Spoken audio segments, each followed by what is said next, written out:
The Foreign Secretary, Dominic Raab, says he's alarmed by widespread reports of civilian deaths in Nigeria and called for an end to the violence. The human rights group Amnesty International says it has received credible and disturbing evidence that Nigerian security forces shot and killed at least 12 people taking part in peaceful protests last night in the country's largest city, Lagos. For weeks now, there have been demonstrations against police brutality across Africa's most populous country. Protesters accuse the now disbanded Special Anti-Robbery Squad, or SARS, of torture. Nigeria's president has appealed for calm while the army has denied any involvement. An indefinite curfew has been imposed on several regions, including Lagos, from where our correspondent, Mayeni Jones, sent this report. A city in chaos. Across Lagos, buildings have been torched and sporadic clashes have erupted. This is what sparked the outcry. Soldiers shooting unarmed protesters in the country's largest city. They are shooting at us. They are shooting.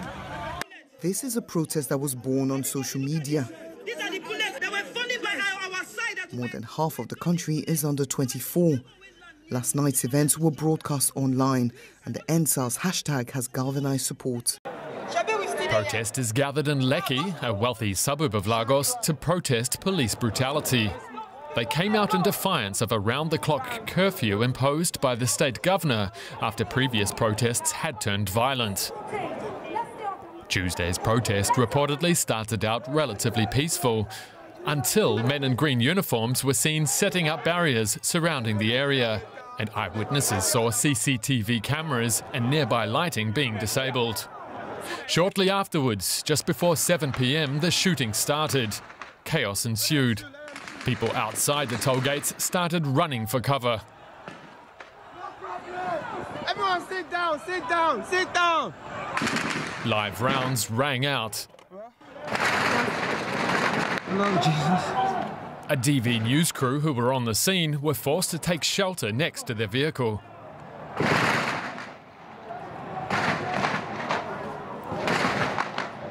The army has denied responsibility, claiming reports of soldiers being involved was fake news.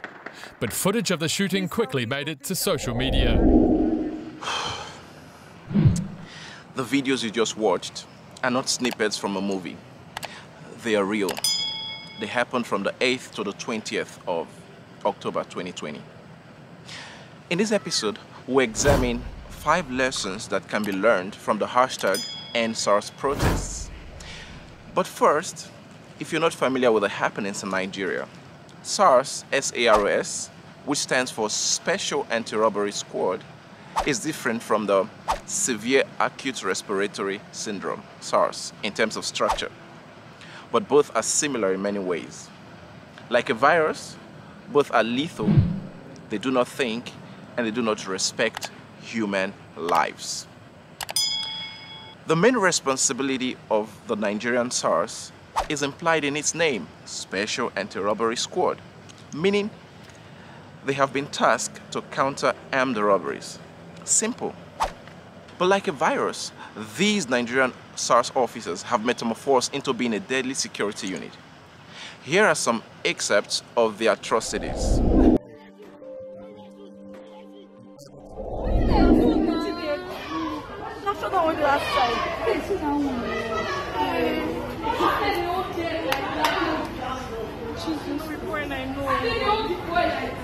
Hey God, you see that food? Airport should not cast.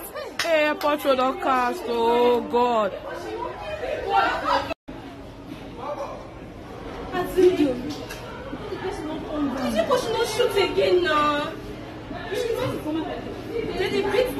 Money tire down there, they're flat tire down.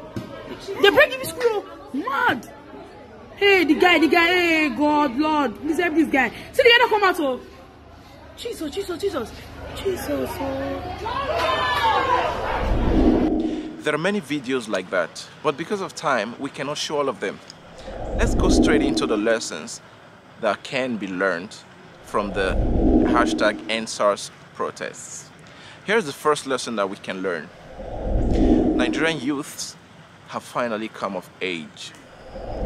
Before now, Young people in Nigeria have been considered as people who do not have the nerve or the audacity to demand for what they deserve.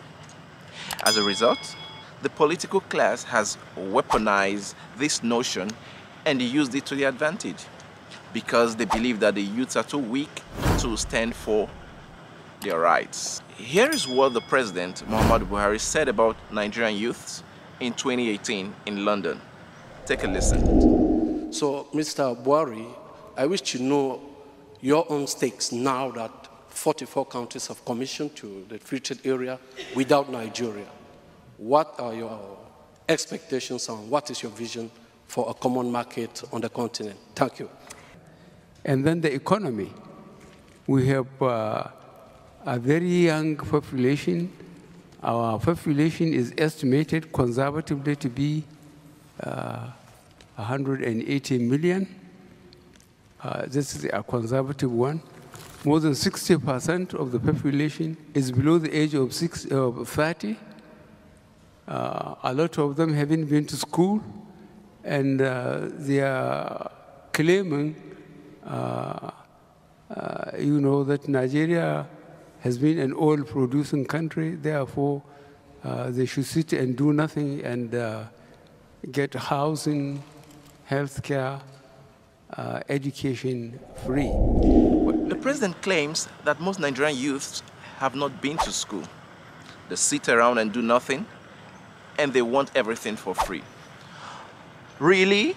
Hey guys, I'm not saying that the president is right, but maybe he saw something about the youth to make him think so. Here's what another person had to say about Nigerian youth. Take a listen as well. You see your generation, how they are spoiling Nigeria. My generation, they were fuel. There was generation is spoiling Nigeria. Oh yes, come on. How are we spoiling? Oh, young men like you can't handle. That's why you went to the village to bring old people like us to come and run the government for you. I didn't do that. Huh? I didn't do that. Your generation did that. I thought we were moving forward with the past president. Now you went to the village to bring a retired man. I went to the village to bring him. Yes, your generation went to the village to bring them. All right? Man should be having his rest. What indices has he? What time has he to Google and know what is happening everywhere? Any more questions, sir? None. None. So, thank you, sir. If you love this country, if you love this country, come out and do politics and save this country. Perhaps we may have displayed some behavior that made these people think that Nigerian youth are lazy and docile. However, the story changed in recent weeks when Nigerian youth came out in their thousands to demand for a real change. The most beautiful part of this story is that this protest is arguably the most peaceful protest ever in the country until it was hijacked by political thugs and hoodlums. At one of the locations, these protesters were singing the national anthem in high spirits.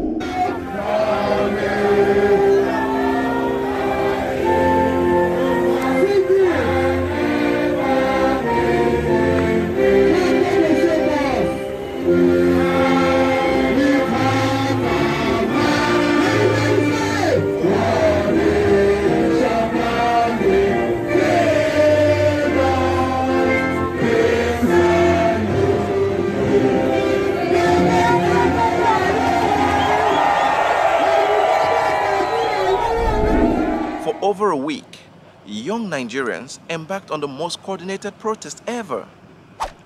There were volunteers bringing food, water, and even medicines to the protesters. It was even reported that the protesters in Abuja cleaned the streets after protesting.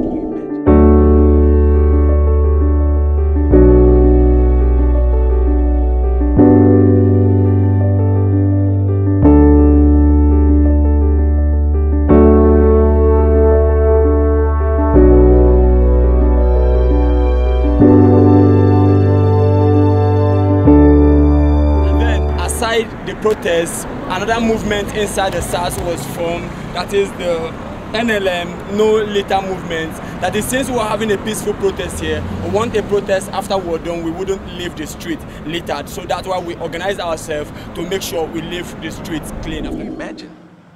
There were also reports that these protesters contributed 7 million naira, which is about $18,500, to help buy a prosthetic leg for one of the protesters. This is indeed a beautiful sight. Now, from all these, I can say that Nigerian youths are now a force to reckon with when it comes to standing up for their rights and for what is right. Gone are the days when we would be seen as pushovers. We can dictate the direction of our country. In fact, a new political party is about to be launched. Well, this is a story for another day. But all I can say now is, well done, Nigerian youths. Well done. The role of our celebrities. You would agree with me that the hashtag #EndSARS protest gained momentum when our celebrities joined. Davido, Wizkid, Tiwa Savage, Burna Boy, David Boyega, Falz, DJ Switch, and many more all tweeted, and some even participated physically. The influence of our celebrities on the hashtag #EndSARS protests triggered a huge array of support from international celebrities such as Rihanna, Nicki Minaj, Kanye West, Beyonce, Anthony Joshua, and many more. Our religious leaders were not left out. The likes of Pastor E.A. Adeboye, Dr. Paul Eneche, the Catholic bishops, and so many more lent their voices in support. Let me use this opportunity to speak to our celebrities and our religious leaders. I have never been any prouder. Thank you very much for using your platforms to amplify the voices of millions of Nigerians. We would need more of this, so please, please, please keep it up. Thank you. Media coverage.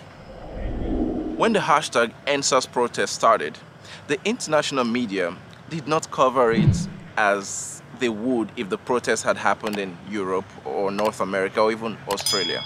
Unfortunately, it took the deaths of tens of unarmed Nigerian youths at the Lekki toll gate on the 20th of October 2020 for the international media to give the protests a detailed coverage. Most of us, when we hear SARS, we think of the virus. But right now, SARS means something different and not enough people know about it. Night fam, I want to be honest with you. We have a problem in the way we treat less popular countries. When the popular America faces police brutality, the whole world stands behind them. For George Floyd, we have campaigned on the streets of UK, France and Japan because America is a popular country.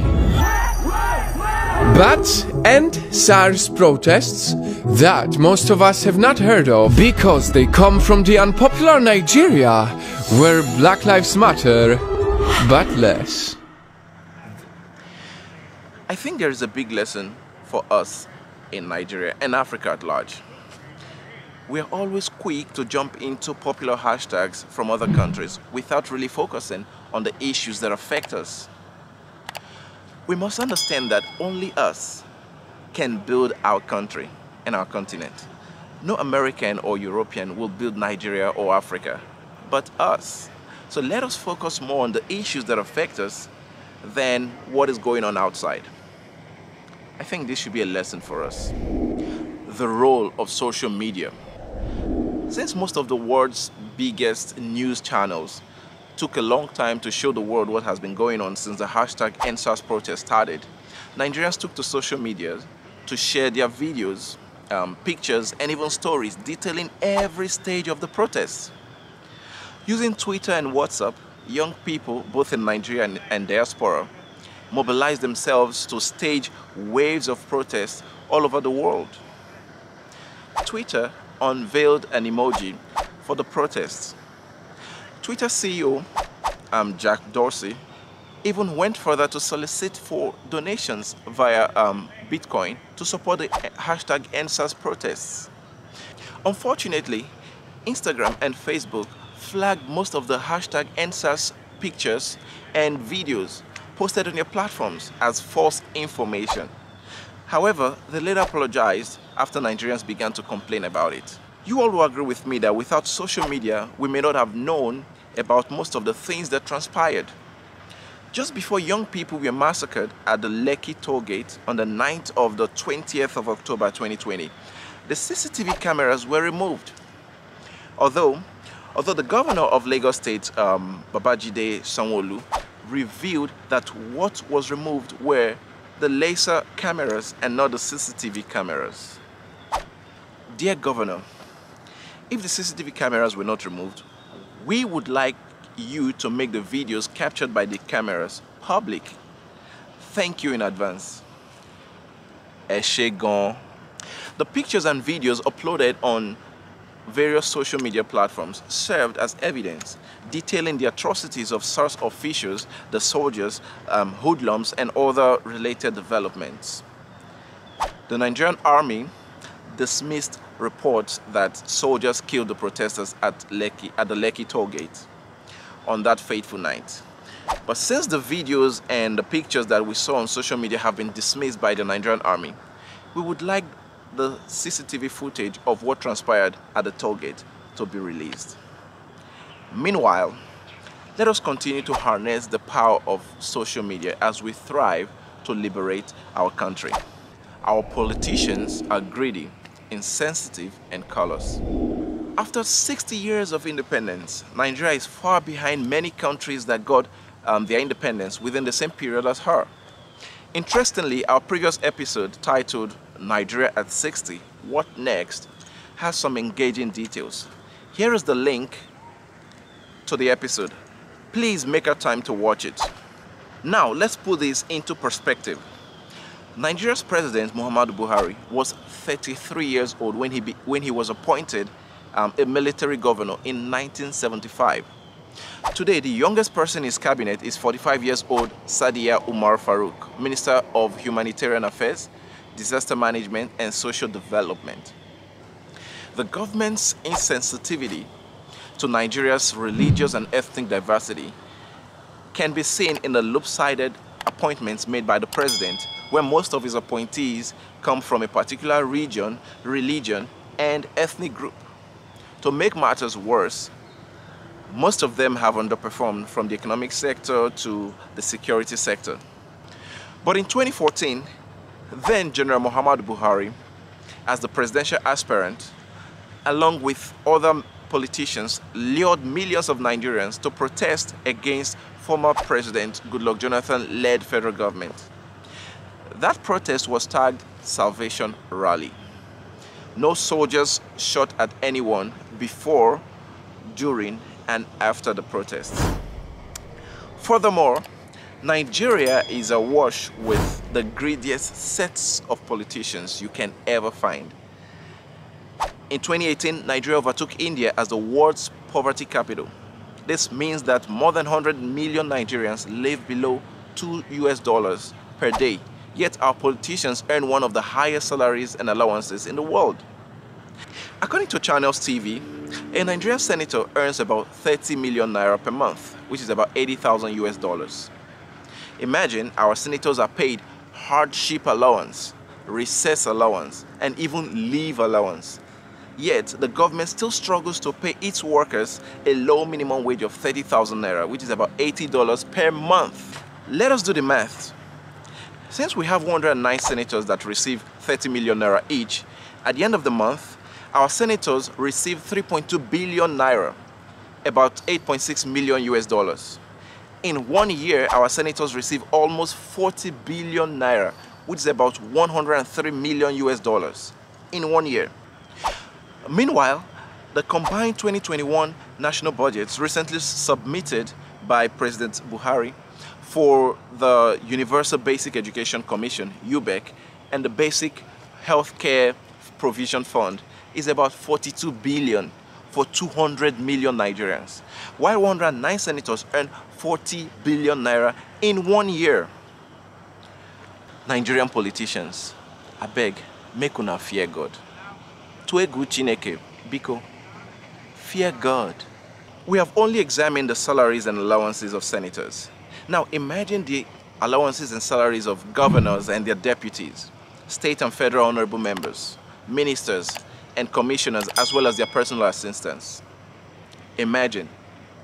Why wouldn't we be the poverty capital of the world when 1% of the people, which is the politicians, enjoy the nation's common wealth?